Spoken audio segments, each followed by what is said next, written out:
I come from a very colorful culture. Many of my clients who are POC or not, like, they come from very colorful cultures themselves, whether they're Yeah. immigrants or children of immigrants or whatever. But they've kind of been forced to like subdue that and like kind of suppress that to fit into certain environments, right? But I Yes. want them to bring that out in their shoots because that's, your culture and your background is part of who you are and it's part of your story. It's your strength. Let's bring that in.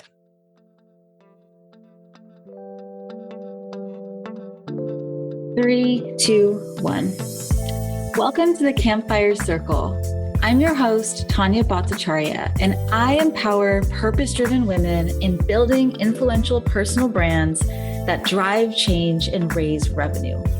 We all talk about getting a seat at the table, but why though? Who wants to sit in a stuffy boardroom anyway? Let's reimagine the ultimate space of leadership as a campfire circle, where we share stories that inspire movements, build brave communities to huddle together with for warmth, and where there is always room. Come sit with us. So Raj Bandyopadhyay is a personal brand photographer based out of New York City. He works with entrepreneurs, authors, and speakers who want to live on their own terms, helping them convey their beautiful, complex, multifaceted stories on camera. He believes that being authentic and vulnerable is the only way to build deep, meaningful relationships with your audience, stand out from the crowd, and build a powerful brand. And hey, I agree. Raj, thank you so much for being here today. It's my pleasure. I'm looking forward to this conversation.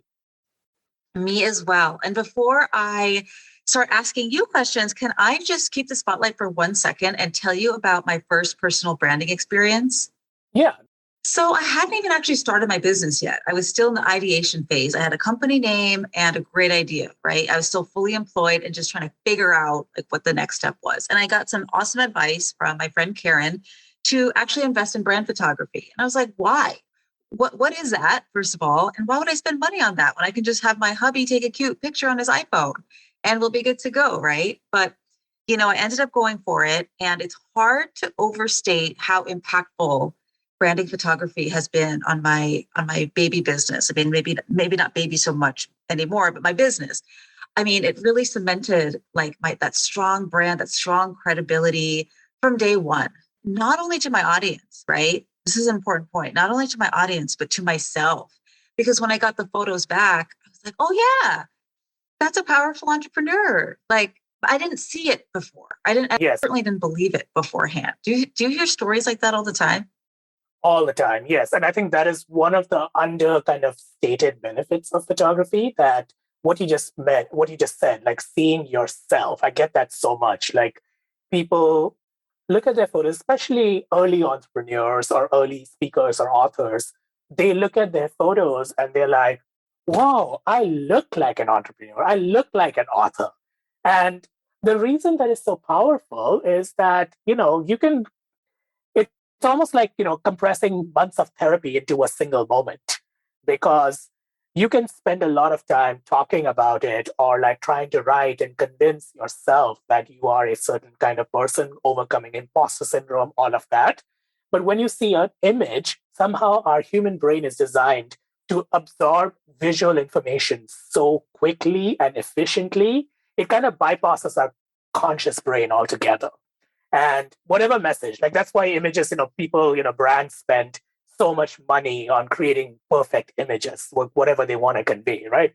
Because an image takes a fraction of a second to process, and whatever message you get from it gets into your subconscious brain, like bypasses all the conscious bullshit.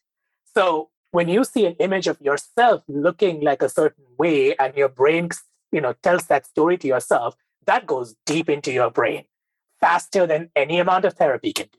So I think that is exactly what you're saying with that. Yeah, I love how you explain that because I think you're right. It surpasses the brain and the mind and settles into our body. It becomes an Right. embodied practice. So Yeah. that's powerful. Before we get too geeked out, I would love to just know your story. You used to be a data scientist, now you're a personal branding photographer. How did you get here? Tell me your journey. I mean, sometimes the line between doing something courageous and doing something absolutely stupid is very, very fine. And I don't know which side of this line I am on right now. We'll find out. But I grew up in India, in Mumbai. I had a very typical Bengali upbringing, so to speak. Like my parents were all about the learning and the school and the education. So ended up a lot of focus on that. I got into IIT, which is one of India's top engineering schools. Got a degree in computer science. This was over 20 years ago. Came to the US, did a PhD in computer science, started a job as a software engineer and then a data scientist. But then through all of this, I think by the time I reached my mid 30s, I had a fairly successful career, everything, and all of that. But it wasn't something that was fulfilling. It felt like a path that I kind of followed because it was set for me. And I had, in some sense, a little bit unfortunate situation of being, the overly smart kid. So it's like one of those things in India where it's like, if you're smart, obviously you have to do the doctor or the engineer or whatever path, right? Like, why would you not do that? So there was never kind of any exploration, an opportunity to explore. But as I started, I was already feeling a little dissatisfied with my career and how that was going. And then around the same time, I'd been married for about 7 years at that point, and to somebody I met in the US. And when we got married, we looked like any other straight hetero couple, except that in 2017, my partner came out as transgender and started the process of female to male transition. That was obviously a huge kind of turning point for both of us, right? And the relationship. And that was interesting because for me, seeing how his life changed as he started the transition process, like it all went positive. It was like he was much more comfortable in his body. His career started taking off, like really taking off. And then he was just mentally just happier, being more himself. And that started making me think really like, what do I need to change to feel that way? Like to feel that self, like true to myself feeling. To me, like I already had a hobby. If photography was already a hobby, like it was actually a pretty kind of serious hobby at that point. My friends knew I was a good photographer. I was taking headshots, and like people were using my photos as profile pictures. And I realized that I wanted to then do that more seriously, just like feeling that in my body and trying to get that same sense of being true to myself. So I decided to go part time in my tech job and then did that for a couple of years while I built up my photography skills. And then in mid 2020, when the great resignation was happening, has started, which is still going on, I decided to jump on that trend and just jump into photography full time and build my own business. I love your story. I love your story. I think it is so beautiful and unique. And I'm curious how your journey of self-actualization and wanting to be your truest self, how does that influence now your approach to photography? Yeah, that's definitely what I bring to photography, right? Like there's a little bit of a story behind that too. So when my partner came out as transgender, obviously that brought a lot of soul searching, both around my professional life, but also personal life. Like we were trying to navigate this marriage. We're still married, but it was like a period of transition for the relationship, for everything else. So at that time, I did a training course to become a sex and relationship coach, because that partly it was just a way for me to process this whole kind of transition and understanding what was going on and what I wanted out of my own relationship and marriage. As I finished that course, I realized that wasn't something I wanted to do as a career, but there was something I wanted to bring it up from that into my work. And so I was like, okay, what do you get if you take sex and relationship coaching and photography? I decided, oh, I'm going to do boudoir photography because that seems like a good kind of, intersection of the two. So I started with that as the idea for my genre. I started building up my business around that. And then COVID happened in 2020, so I couldn't have clients in studio, and I was like, I kind of took a break from that and started thinking what I wanted to do. I realized that there was something about that what didn't quite satisfy me and quite work for me. And the thing about that didn't work for me about boudoir photography was this idea that for a person, typically a woman, to look or to be sexy, you have to wear certain clothes and do certain poses. Like, the only way to be sexy is to wear lingerie or be nude. The only way to like be sexy is to do these quote unquote sexy poses. And that didn't feel true to me because people are very, very different.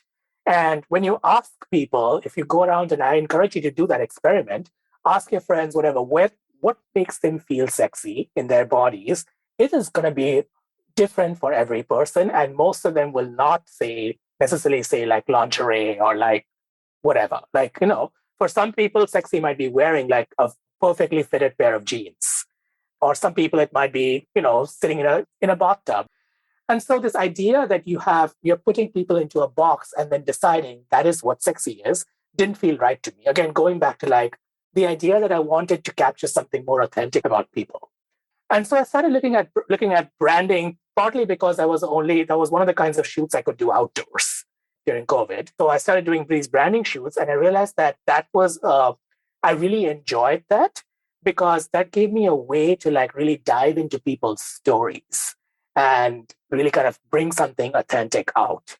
So for me, like, when I approach branding, I want to make it very different. What I don't like about branding right now, the personal branding photography space right now, is the whole kind of Instagram aesthetic. And what I mean by that is like everything has to be either pastel or has to be some combination of pastel, perfect, and positive.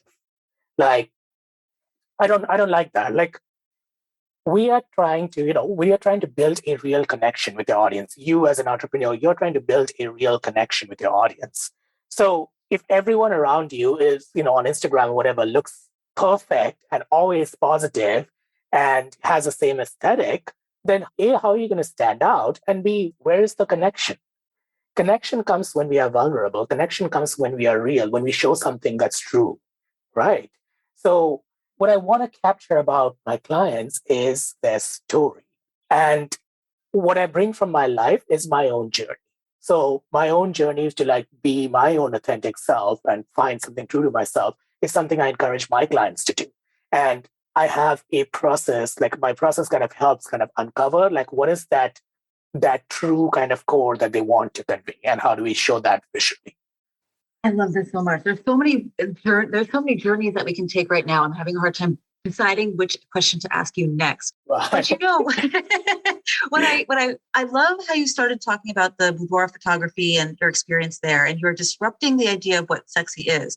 And so I think in a way you're very much a disruptor in the personal branding space, but it's not just in the Instagram tendencies, I'll say, but it's also the idea of what is professional, right? Yeah. Because I think a lot of people, when they think of branding photography, it's like, okay, let me set up with my laptop in the coffee shop. Let me take a couple pictures with my cell phone, like doing all of the professional, quote unquote, professional things. And I know that that's what I did when I first started.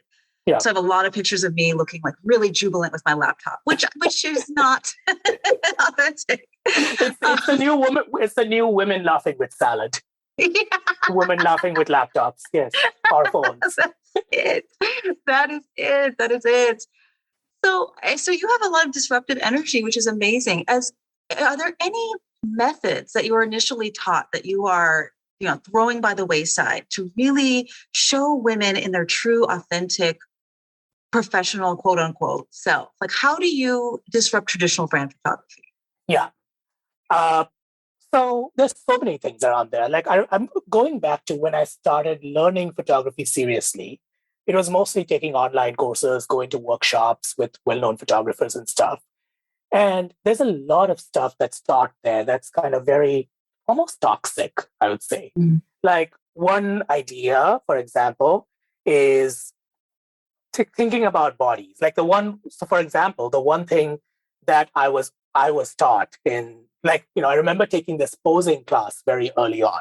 And the idea that behind the posing class, the instructor pretty much said it flat out was that, like, no matter who you're shooting, you want to make them look skinnier. That is the 100% the main principle of posing. And then he gave, they gave there was this like guide of like 120 poses or something that, a lot of beginner photographers use those kinds of guides. And then the idea was like, for any kind of body. And I was like, wait, like all all the models in this posing guide are like basically super skinny professional models. So how does this apply to anybody? And then the way to think about it is that the more an actual person's body deviates from that conventional body type, the fewer poses you can actually use. So by the time you get to somebody who's like a regular curvy woman, you can probably use like 10 of those 120 poses because it doesn't fit into like, making them look more flattering or skinny or whatever. So that's one thing that I don't buy at all, right? In terms of posing. The other thing I don't buy is that every professional photo or branding photo has to be like positive. And because I think we have a culture of like toxic positivity in branding, like everything has to look perfect. You have to always look happy. You can never talk about the hard stuff or the difficult stuff, never show any kind of like quote unquote challenging emotion like anger or sadness or frustration. And I don't buy that. Like most of my clients, I encourage them and I help them express some of that for two reasons. One is that I found that if you think of a photo session as almost like a therapeutic session, right? You're like really kind of diving into something that's deep into yourself. So having some kind of release of like sadness or anger actually helps you get to the fun stuff, get relaxed, get to the joy or the confidence or whatever. Like it's a lot less posed and a lot less like awkward once you've been able to release some of those things, especially for women, because women are so kind of discouraged from expressing certain emotions. Like, you're allowed to cry, you're not allowed to be angry. I encourage some of those emotions. So having that release often helps you get to a place of much more relaxed, authentic expression. That's number one. Number two is that I actually want to show those emotions. What does it look like when you're frustrated? What does it look like when you're sad? What does it look like when you're angry? Why?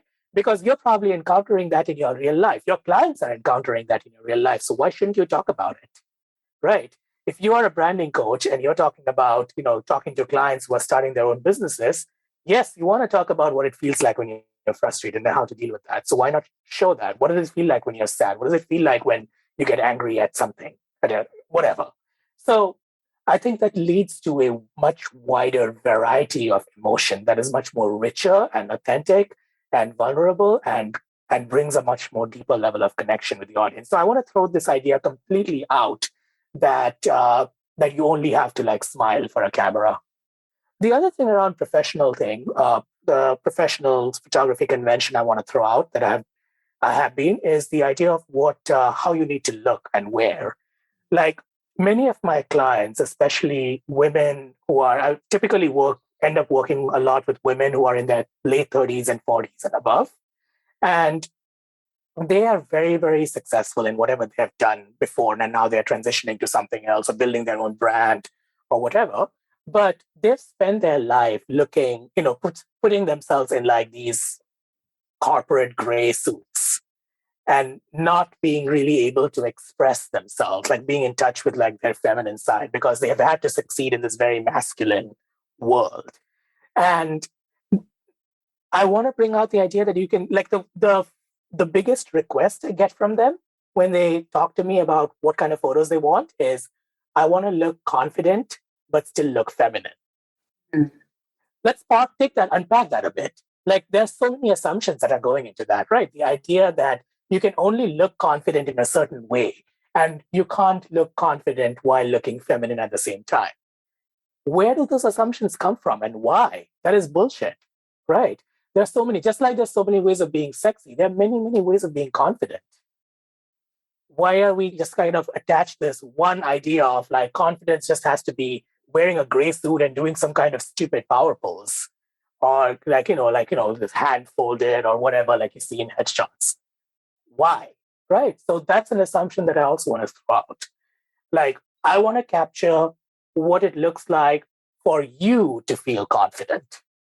Like, you might look confident if you're wearing, like, I know your photos are amazing. I've seen them on your website, and you look so confident wearing like a bright yellow dress and just kind of like walking around. Right. I mean, imagine yourself, stuffed into like a gray corporate suit. That will just not carry the same energy, right? It wouldn't be authentic. And I think people can smell that. They can see that. They just know it's not real. So Yeah. 100%. And there's this phrase that I have mixed feelings about, which is you can't be what you can't see. Yeah. And I think so often what we have seen are these really posed images of leadership that are really conforming to patriarchal, white supremacist standards. And Yeah. so this is really kind of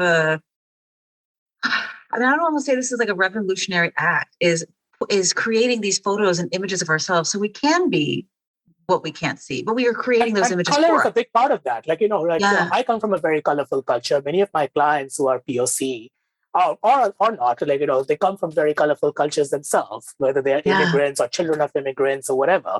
But they've kind of been forced to like subdue that and like kind of suppress that to fit into certain environments, right?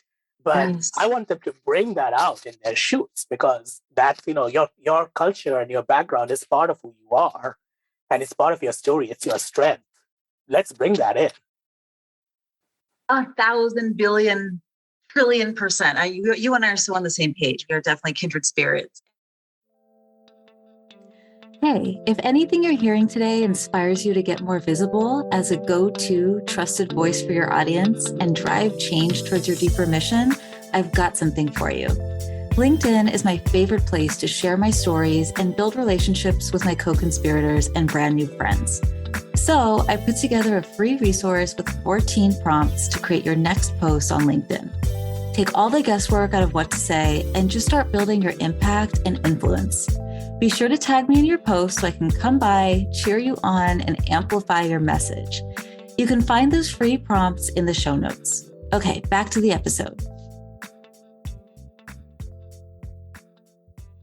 You and I are both storytellers at heart. We use different tools. We use different mediums. I use words and messages. You use images and photos, your camera lens, but it's all storytelling. And so I want to get tactical for a second because this is the kind of stuff that I geek out on.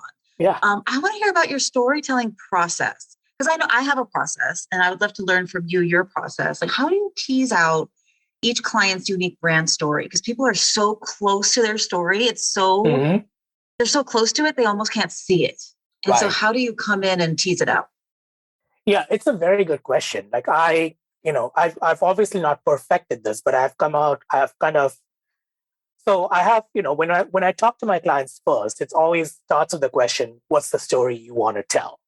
And that kind of, goes through a few iterations through my process. So in my process, I first have a call, like, a consultation call in which we kind of try and get kind of the big picture view of the story.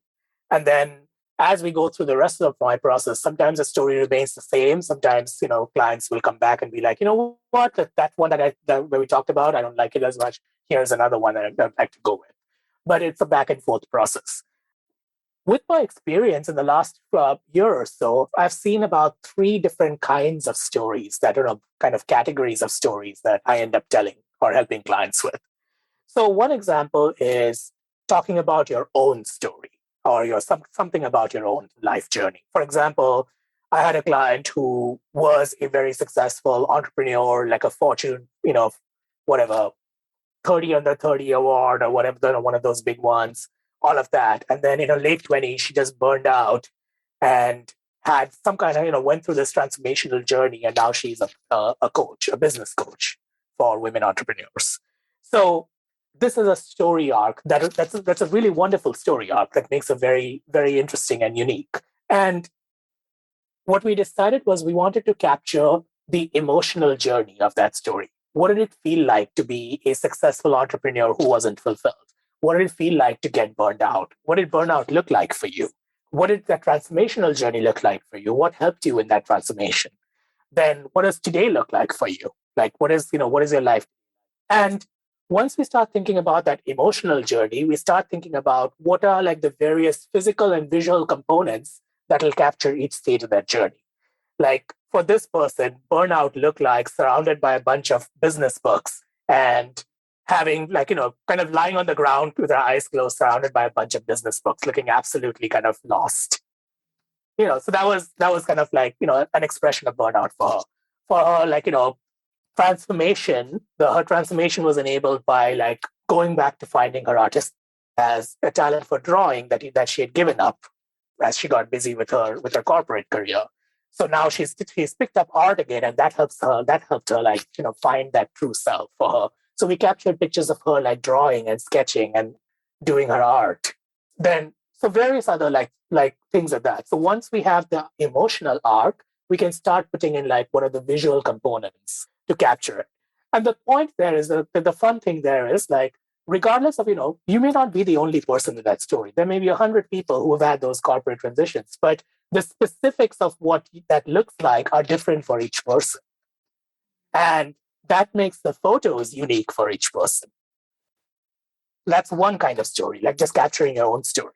The second kind of story that often comes up is, what does it look like for somebody to work with you? So what is the journey that they go through? So this is typically, I found, works really well with like coaches, especially coaches who are like more personal transformation or sex and relationship coaches who are guiding clients through some kind of emotional transformation and who do like different kinds of exercises with their clients. So I had a coach I worked with who does breath work, hypnotherapy, and certain other kinds of like techniques that she uses, which have a very visual component to them. Like one of the techniques is basically encouraging her clients. She encourages her clients, every client she works with, to throw a tantrum on the floor at some Wow. point, like as a release, right? Yes. So we got basically for her, she wasn't like really excited about capturing her own story, but she was excited about showing the arc of a client and what it looks like to work with her. So for her, like, a typical client is somebody who's a corporate exec who's very burned out and like, whatever, struggling with a problem. They look very frustrated. That frustration shows up in certain visual ways. Like they look very tense. They're like very buttoned up and closed off. And then as they work with her, like she leads them through various exercises that have like can be visually depicted, and including throwing a tantrum or crying or whatever. And then eventually they get to a place of like relaxed and balance and stuff. So what she did, this person I got her to do, was to enact the whole journey, embody the whole journey of her client. So put herself in her client's shoes and embody that. And why is that a good story? That's a good story because when you start talking about that and showing that, say, on your Instagram or whatever, you're showing empathy. You're showing that you get what your clients are going through, which is a very powerful way to relate to your clients, even though it's not your own story necessarily. Right. Absolutely. So that's the second kind. So there's the own story. There's the, what does it look like to work with you story. And then the third thing that I've found is sometimes it's just like a day in the life kind of story. So my favorite one is a client I worked with recently who's an event planner. And she's building her own brand, her own business as an event planner, and wants to be an event planning coach for like people who wanted to get into event planning, all of that. So for her, it was like what she wanted to depict was the arc of planning an event. Like, what does it look like for her behind the scenes? What does she look like? And some of it starts out with like her just being surrounded by like a bunch of shit, where like, papers and computer where she's planning stuff. And then sometimes it's like, running around frantically, like arranging things, like physically, creating signs, creating whatever, the frustration, like the anxiety, and then the joy too. Like all the emotions that come up. We just kind of enacted like as if she was planning an event, and what does it look like? Right. Right. The common thing about all of these stories is that, like any story, since we are both into storytelling, is a story has to have an arc. Like you can't, a story doesn't have one emotion. It also always has like some kind of thing that you have to overcome, some kind of obstacle. And there is frustration and anxiety and doubt. And then you kind of do the, slay your dragon, and then you're on the other side and you emerge with some kind of transformation. Regardless of what the story structure is, like that's common across all stories. And when you incorporate that into a photo shoot, you automatically get a structure for like capturing different emotions, rather than just me like kind of putting you against a wall and be like, now smile and now look sad, or like, it's not like that. It's like you're kind of embodying that story. And so as you're embodying it, those authentic emotions start coming out, and you are being supported by all the visual elements, like your outfit, the props we're using, like all of that help tell that particular part of the story. That is such a deep and rich experience that would feel so therapeutic, because you're right. Most of the personal branding photo shoots I see, it's just like the denouement of the story. It's just the end of the story. It's just a happy ending. That's all you see. Right. You don't get any of the other piece of it. And so the whole story is kind of lost. And your process is so interesting to me as a storyteller. I geek out on this stuff, as I said, was one of the things that I always ask my clients about is like that defining moment in their life where they realize something had to change, either for themselves or the people they work with. And so in your burnout example, I can see that, it's kind of like the low point of the story. But the other piece is even beyond the happy ending. It's like, what is the future world that you're committed to creating? What is your vision? And so I'm just like getting excited over here because I think that adding the personal branding piece of that ideation would be so powerful because then you can actually see the world that you're trying to create by like staging something, right? Because my vision is a world where like all individuals have the ability to create a platform of power and influence. Right. And so I'm just trying to think of what that might look like if I set up a branding photo shoot. I mean, I'm imagining, of course, the campfire circle, because that's kind of my reimagined version of the boardroom table. People of all different backgrounds, shapes, sizes, looks, everything just around this fire, like around the sunset. That would be my the visual interpretation of my vision come to life. So I got it. Can you come to California? Yeah, I will. Yeah, let's do it. That sounds great. The campfire circle. Perfect. Yes, that's it. At sunset, it's perfect. Yeah, let's do that. You live near LA, right? LA is great. Yes, Beautiful sunsets over there. Okay, so I have maybe a personal question. I don't know.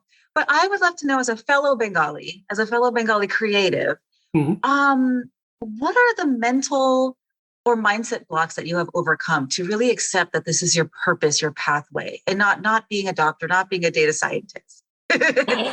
Oh, God. Yeah. That's such a good question. I think, growing up Bengali in India meant that, like, there's two sides to it. One side is the fact that, if you're growing up in a middle-class Bengali family, it's all about, like, you got to go to school, you got to do well in school, you got to, like, become the doctor, engineer, all of that. Like, there is an emphasis on professions that are respectable, that are intellectual, and that have high security, which makes sense. And Bengalis have a reputation for that, right? For being intellectual and all, and those stereotypes are based in some degree on reality. So definitely that was, and the one thing that I got from my Bengali upbringing, which I think I really had to overcome, was attitudes towards business and money.